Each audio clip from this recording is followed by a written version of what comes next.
নমস্কাৰ এই মুহূৰ্তত দিব বিচাৰিছো এটা বিগ ব্ৰেকিং নিউজ দেখত এতিয়া গৰমৰ প্ৰকোপ বৃদ্ধি পাইছে পাৰাস্তম্ভ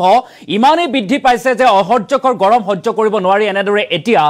মৃত্যুবৰণ কৰিছে এতিয়া দেশৰ বহু কেইগৰাকী লোকে দেখত গৰমৰ বাবে ৭৯ গৰাকী লোকৰ মৃত্যু হৈছে এই গৰমৰ প্ৰকোপৰ মাজতে এতিয়া মৌচুমী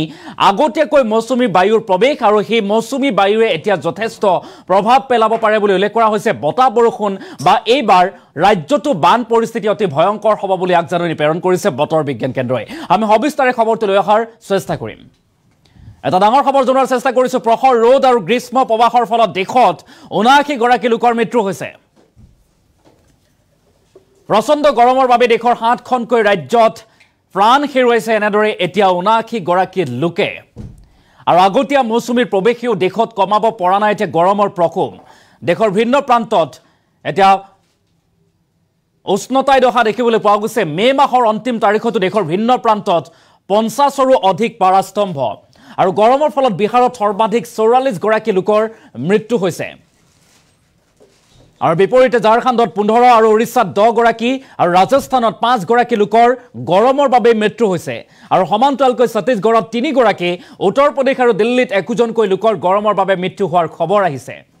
আৰু ইফালে ৰেমালৰ পাছত প্ৰাক মৌচুমীয়ে দেশৰ ঠায়ে ঠায়ে চলাইছে এতিয়া তাণ্ডৱ ৰাজ্যটো আবতৰীয়া বানত হাজাৰ হাজাৰ লোকৰ বাসগৃহ এতিয়া পানীৰ তলত বুৰ যোৱা দেখিবলৈ পোৱা গৈছে হাহাকাৰ পৰিৱেশৰ সৃষ্টি হৈছে বানাক্ৰান্তৰ মাজত আৰু আগন্তুক ৪ জুন তাৰিখলৈকে ৰাজ্যত বতাহ বৰষুণ বজ্ৰপাতৰো সতৰ্কবাণী জাৰি কৰিছে আৰু ৰাজ্যৰ প্ৰতিখন জিলাতে বতৰ বিজ্ঞান কেন্দ্ৰই জাৰি কৰিছে হাই এলাৰ্ট প্ৰতিখন জিলাতে হাই এলাৰ্ট জাৰি কৰা দেখিবলৈ পোৱা গৈছে প্ৰখৰ ৰ'দ আৰু গ্ৰীষ্ম প্ৰবাহৰ ফলত দেশত ৭৯ গৰাকী লোকৰ মৃত্যু হৈছে গৰমৰ বাবে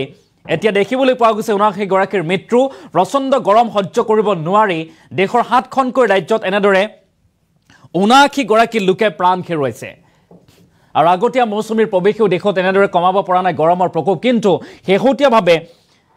আগন্তুক কেইবা দিনলৈ ৪ জুন তাৰিখলৈকে বতৰ বিজ্ঞান কেন্দ্ৰই জাৰি কৰিছে হাই এলাৰ্ট মে মাহৰ অন্তিম তাৰিখত এনেদৰে এতিয়া দেখিবলৈ পোৱা গৈছে যে পাৰাস্তম্ভ ৫০ৰ অধিক বা ৫০ৰ অতিক্ৰম কৰিছে কোনো কোনো স্থানত আৰু আন কোনো স্থানত দেখিবলৈ পোৱা গৈছে এতিয়া বতাহ বৰষুণ আৰম্ভ হৈছে আবতৰীয়া বানে বিশ্বৰ ক্ষতিসাধন কৰিছে বানাক্ৰান্তৰ মাজত হাহাকাৰ পৰিৱেশৰ সৃষ্টি হোৱা পৰিলক্ষিত হৈছে আৰু লক্ষণীয়ভাৱে সমান্তৰালকৈ ছত্তীশগড়ত ৩ উত্তৰ প্ৰদেশ আৰু দিল্লীত একোজনকৈ লোকৰ মৃত্যু হৈছে ইফালে ৰেমালৰ পাছত প্ৰাক মৌচুমীয়ে দেশৰ ঠায়ে ঠায়ে এতিয়া চলাইছে তাণ্ডৱ বতাহ বৰষুণ হোৱা দেখিবলৈ পোৱা গৈছে ৰাজ্যটো আবতৰীয়া বানত হাজাৰ হাজাৰ লোকৰ বাসগৃহ এতিয়া পানীৰ তলত বুৰ গৈছে প্ৰখৰ ৰ'দ আৰু গ্ৰীষ্ম প্ৰবাহৰ ফলত দেশত ৭৯ গৰাকীকৈ লোকৰ মৃত্যু হৈছে এই তথ্য আমি জনোৱাৰ চেষ্টা কৰিছো দেশৰ বিভিন্ন প্ৰান্তত গৰমে চলাইছে তাণ্ডৱ প্ৰচণ্ড গৰমৰ বাবেই বা গৰম সহ্য কৰিব নোৱাৰি ৭খনকৈ ৰাজ্যৰ ৭৯ গৰাকীকৈ লোকে প্ৰাণ হেৰুৱাইছে আৰু এনেদৰে চিৰাল ফাট মৰা পৰিলক্ষিত হৈছে কিছু কিছু স্থানত কিন্তু কিছু স্থানত মুখলধাৰ বৰষুণ ধাৰাসাৰ বৰষুণ যাৰ পৰিপ্ৰেক্ষিতত এতিয়া আবতৰীয়া বানে বুৰাইছে আবতৰীয়া বানত ঘৰ বুৰ গৈছে বানাক্ৰান্তই এতিয়া আশ্ৰয় শিবিৰত দিন কটাবলগীয়া হৈছে পানী ঠান নচৰা অৱস্থাৰ সৃষ্টি হৈছে হাহাকাৰ পৰিৱেশৰ সৃষ্টি হোৱা দেখিবলৈ পোৱা গৈছে আৰু বিপৰীতে ঝাৰখণ্ডত ১৫ গৰাকী ছত্তীশগড়তো ৩ গৰাকী উত্তৰ প্ৰদেশ আৰু দিল্লীতো একোগৰাকীকৈ লোকৰ মৃত্যু হৈছে আৰু বিহাৰত সৰ্বাধিক উষ্ণ প্ৰবাহৰ গ্ৰীষ্ম প্ৰবাহৰ ফলত বিহাৰত সৰ্বাধিক লোকৰ মৃত্যু হৈছে ৪৪ গৰাকীকৈ লোকে প্ৰাণ হেৰুৱাইছে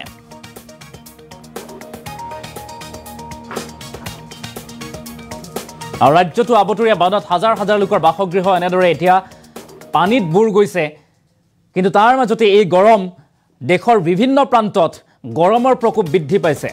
হাৰিয়ানা দিল্লী উত্তৰ প্ৰদেশ ইত্যাদি ৰাজ্যত গৰমৰ তাণ্ডৱ গৰমে চলাইছে সংহাৰী ৰূপ আৰু গৰমৰ ফলত এনেদৰে এতিয়া গৰম সহ্য কৰিব নোৱাৰি বহু লোকে প্ৰাণ হেৰুৱাৰ খবৰ আহিছে আৰু দেশত এতিয়া এই গৰমৰ বাবে ৭৯ গৰাকীকৈ লোকৰ মৃত্যু হৈছে গৰমে প্ৰাণ কাঢ়িছে ৭৯ গৰাকীৰ বাওঠা সমান্তৰালভাৱে এই গৰমৰ মাজতে এতিয়া বতাহ বৰষুণক লৈ এতিয়া হাই এলাৰ্ট জাৰি কৰা দেখিবলৈ পোৱা গৈছে দেশৰ কেইবাখনো ৰাজ্যত বতৰ বিজ্ঞান কেন্দ্ৰই জাৰি কৰিছে হাই এলাৰ্ট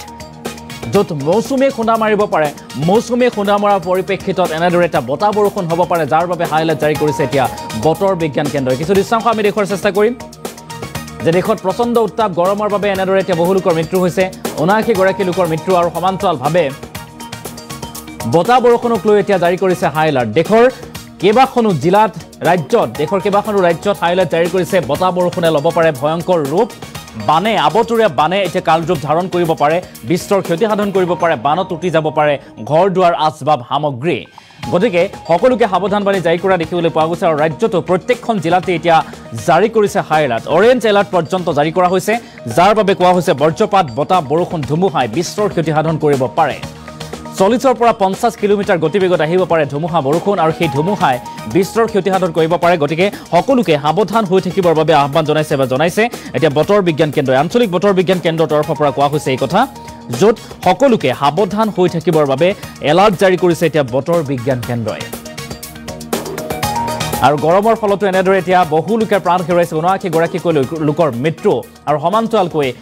বৰষুণ গৰমৰ মাজতে এতিয়া বতাহ বৰষুণক লৈ এলাৰ্ট জাৰি কৰিছে বতৰ বিজ্ঞান কেন্দ্ৰই য'ত কোৱা হৈছে যে আগন্তুক 4 জুন তাৰিখলৈকে বতৰে ভয়ংকৰ ৰূপ ল'ব পাৰে আৰু আগন্তুক 4 জুন তাৰিখত যেহেতু লোকসভা নিৰ্বাচনৰ ফলাফল আৰু সেই দিনটোতেই ভয়ংকৰ বতাহ বৰষুণ বা মুখলধাৰ বৰষুণ বজ্ৰপাতৰ আশংকা ব্যক্ত কৰিছে এতিয়া বতৰ বিজ্ঞান কেন্দ্ৰই